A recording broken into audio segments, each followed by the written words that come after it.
Колись я мовчала. Страх став звичкою. Щодня мене принижували словами. Казали, що я нічого не варта і що сама я ніхто. Я почала вірити в це. І мовчала, бо й подумати не могла, що це насильство. Здавалося, що виходу немає, що так буде завжди.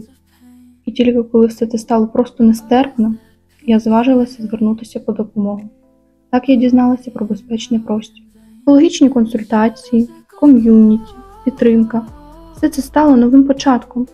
Я навчилася говорити, відчувати, довіряти і знову вірити в себе.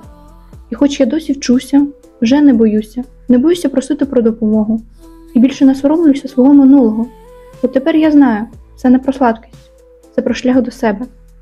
Safe Space – це місце, де вас зрозуміють і почують.